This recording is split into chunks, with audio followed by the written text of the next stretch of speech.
What is up, everyone? Welcome to yet another episode of We Love Logos, a show in which I sit on couches and I review the logos of sports teams from all over the world. Our first episode took us to Argentina, episode 2 got us to Iran, and then from Iran we went to Brazil for episodes 3 and 4, and now for episode 5, we're taking this journey, still in South America, but a little bit more to the eastern side, I believe, to Uruguay. So we're going to be taking a look at the Uruguay Second Division today, which is called the Segunda Division, which I think is a very basic name. I think they could have definitely done better than just saying Second Division. I don't know, maybe they could have been like the Magic Division or the Cloud Division. I don't know what I'm saying, but it could definitely be more different than the Segunda Division. But it is what it is. So without further ado, let's get this video started. And move on over to make room for our screen. Come on over screen. So there's our screen, guys, where you'll be able to see the logos. And let's get started. So at number 12, we have Club Racing. Upon first glance, it's a very basic logo. I really dislike the CRM font, which stands for Club Racing Montevideo. And I don't know, I feel they could have done so much more with that space at the top. Maybe they could have just wrote Racing in a very cool font, make it green, but yeah, this just looks very, very basic. They think that stapling a football in the middle is going to, make it a logo. But honestly, in my opinion, that this logo just doesn't really work too well. And I think this club definitely needs like a major rebrand when it comes to the logo. Anyways, let's get this out of the way. Moving on up to number 11, we have Club Athena, which is not too much better than Club Racing, but it kind of works, I guess. I like that the shield is partitioned in the middle, the blue one, and then instead of a white ribbon that we usually see, it's just the club's name in a much better font than Racing's. I think this font would have been awesome in the other one, but they just stuck with some basic things. So yeah, for this club, not much else to say. You have, your generic shield, and you have one on top of that, and the one on top of that is partitioned in the middle. That's all there is to say about this one. Moving on up to number 10, we have Club Juventud. So I absolutely love the shape of the shield. When you look at it from far away, it looks like a normal shield, but when you take a closer look at it, right at the top, there's a little notch, which divides it into two different flat tops. I don't know the exact verbiage for this, but it just looks awesome. And I love the star right above the middle partition at the top. And yeah, I think the blue really works well for this logo as well, and I think the font is really cool too. It's pretty classy, it's Times New Roman, but sometimes the simple things work really well, like it does in this logo. So yeah, there you have it at number 10, Club Juventud. Moving on up to number 9, we have Albion. So this is a cool logo, but my only problem with this one is that the dumb line in the middle. Whenever I think of lions, I think of England and their national team, how they have the 3 lions. And I know that England doesn't have lions living in the country, but I don't know if they do. Actually, I don't think they do. But I just, I hate to see the lion in other teams all over the world, because where they're pulling that inspiration from. Everyone wants to look like England and Premier League and stuff like that, and people pull inspiration from there like no other. So that really bothered me about this logo. I wish it was a different animal. There's billions of other animals out there, but it is what it is.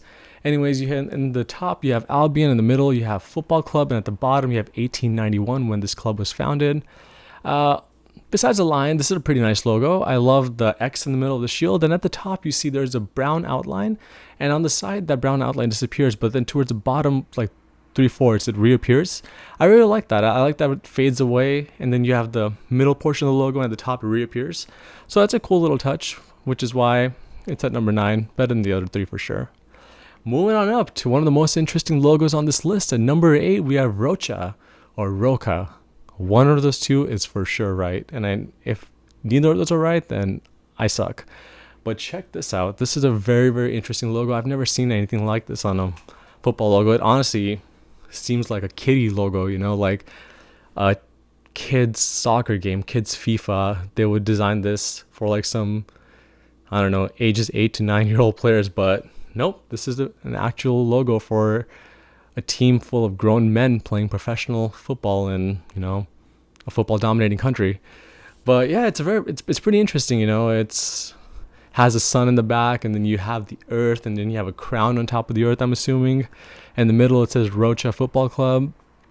I like the colors. I like the yellow, not the orange crown so much. I think that's supposed to be gold actually. And then you have the earth with some indigo touches.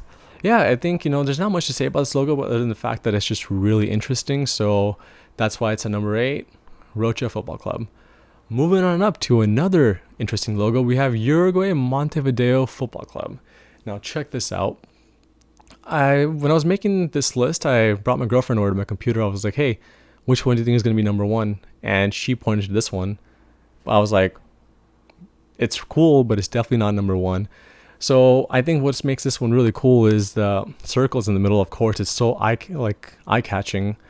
The UMFC generic font, but then like the circles seem to get smaller, and smaller.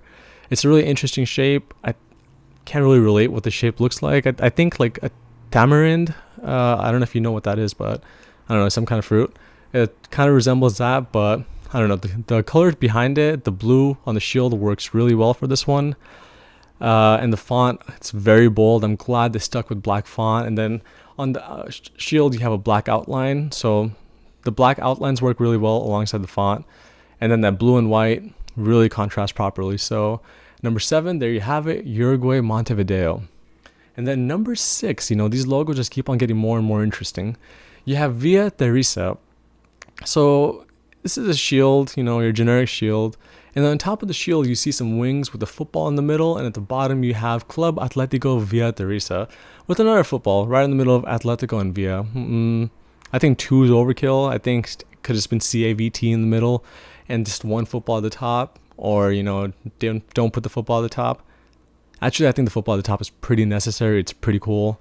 It's a unique logo for sure.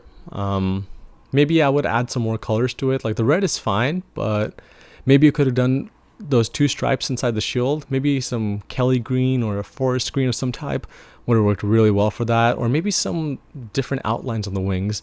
It's really red. That's like the only thing I have to say about this. I don't know if that's a bad thing or not, but it's just really, really red.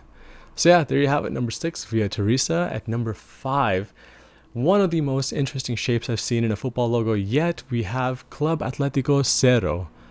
Or Quero or Cerro. One of those 2 is right, I think. Anyways, you have a triangle, but inside of a triangle, you have a bar of some sort running down, which says Cerro. And then the CA, the Club Atletico, is in a very, very interesting font. I love it. I like the colors in this one. It's the same colors as the Uruguay Montevideo Football Club. I don't know if these colors have some significance to Uruguay. They actually do.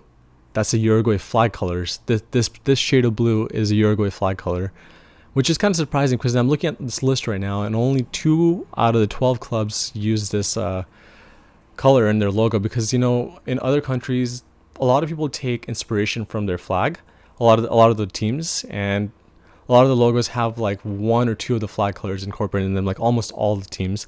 But this specific league only seems to have 2 clubs which are using Uruguay's flag colors, which is really cool. I like that. I like that they're, stepping away from the norm.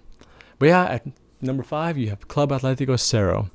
And then number 4, arguably the most controversial placement on this list. I like this one. Before I even show it to you, let me just say I like this one. This is appealing to me the most, or at least number 4 most. And you may think this is definitely number 12. My girlfriend thought this was really basic, but I like it. So at number 4, you have Danubio Football Club. I don't know what I can say about this. I really just love the black and white. I mean, every logo that I see is just, there's so many colors, and not that it's a bad thing, but I really do like the black and white in this one. It's a nice, refreshing change of pace. It looks really classy. The DFC at the top could have been a little bit more spaced out, but I think it's fine. Or it could have been a different font as well, but it's fine. I think this logo is just absolute perfection. I love the classiness of it. I love just the one black stripe going through the middle and just connecting to the top corner, creating like an arrow of some type. And yeah, I think since I was a kid too, I just loved the black and white logos. The one I could really think of that I actually had merchandise for was the New England's rugby and cricket teams, which are also black and white. They just have a white leaf on a black background, and I really liked that since I was a kid. So maybe that's why I'm really like attracted to this one. So yeah, at number 4, you have it, Danubio Football Club. Moving on up to the top 3, guys. So at number 3, we have Central Espanol. Awesome logo. There's the shield generic shape, but then you have a nice little navy blue stripe going down the middle, and then you have that really just iconic font that I just absolutely love. The CEFC, Central Espanol Football Club, I'm assuming for sure. And then it has a white stripes, 1, 2, and then the third one that you see completely cuts off, and it's covered by the navy blue stripe. I know the stripe is still there, but I just really appreciate the fact that I can't see it. Like, it's so much like ununiform stuff going on over here. It's just like I see a shirt with just like a sash or a ribbon on it, and I just think this looks fantastic. And then again, the font in the middle is CEFC. You know, it's like the Colegialis from Argentina's video that we did, the one that I gave number 1. And this font appears again, and it appears several times around the world. You have National Potosí in Bolivia, and then you have River Plate in Argentina, who I think probably started this because, you know, they're such a big club, and everyone pulls inspiration from big clubs. So yeah, I absolutely love this font in the middle. I'm a sucker every time I see it. So yeah, at number 3, you have Central Espanol. Moving on up, guys, to number 2. A very, very beautiful, easy on the eyes logo. You have Defensor Sporting. So I rarely see this color on logos. This is my favorite color at the moment, this specific shade of purple. It looks absolutely fantastic. It's a lighthouse. At the top, you can see the lights of the lighthouse shining to the right and left. And the DSC in the middle, one's a blue circle, one's a red. And it's fantastic. I love the font. And also, I love the stripes behind the lighthouse. And the shape of the shield overall is just fantastic as well. As you can see, if you look at the top kind of closely, you see that the shield top left and right are kind of partitioned more out compared to the rest of the shield. And again, you know, the imperfections, I love them. But yeah, this logo is really, really beautiful. I think it really works. And this is one of the teams that I would definitely buy merchandise for, even if I've never seen them. I love this logo on a black t-shirt or white t-shirt. I think it just looks really, really cool. Alright guys, moving on up to number 1 on this list, we have Rampla Juniors. So yeah, I don't even know where to begin with this logo. There's a lot going on, and that is why it's number 1. It's complicated, it's really intricate, really detailed, and it's just, the colors are just so fantastic. The green and the red, and the waves at the bottom, and the mountain in the middle, and then the sun just shining. And then the RFJC, Rampla Juniors Football Club. This logo was actually surprisingly kind of difficult to locate because I don't know if it's like a smaller team in Uruguay. But yeah, they only had like 1 or 2 pictures, and I had to go to some PNG website to download this one. While the other ones you can find them on Google pretty easily. So I wonder why that is. But yeah, this is just a fantastic logo. If you look inside the shield's corners, the top 2 and then the bottom one, there's some extra line details, and yeah, this is such a complicated logo. I don't even know where to start talking about this one. But yeah, again, the red, the green, all work so properly. And I'm sure you can tell why this logo definitely just deserves number 1, you know, just by looking at it. Even if you don't talk about it, just from this list of 12, this is the most intricate, the most detailed, the most like thought of, and just the absolute best. So yeah, there you guys have it. Thank you, screen. Alright guys, I hope you enjoyed today's video. If you enjoyed it, hit the like button, subscribe to the channel. If whoever's seeing this, maybe no one's ever going to see this. I feel like I'm going to make like 100 or 150 videos and like no one's going to really see it. But that's just the beauty of it. You know, I love like getting discovered randomly. You know, someone's probably sitting bored, I don't know, somewhere in Austria perhaps, and they're just looking up the league they love the best. They might be a fan of the second league, and they see one of my videos, they'd be like, oh, someone's actually talking about the logos of the league that I like. So that's the kind of discovery I love. You know, I'm not going to be posting these videos on blogs or Reddits, my Facebooks or anything like that. It's just whoever discovers it, and I know is just going to enjoy the content because, you know, I know there's people like me out there that love seeing discussions about things that don't really get discussed too often, such as the logos of second division teams in soccer all over the world. But anyways, guys, enough of my ranting. I hope you guys enjoyed the video, and I will see you again for episode 6 on Thursday. Thanks for watching.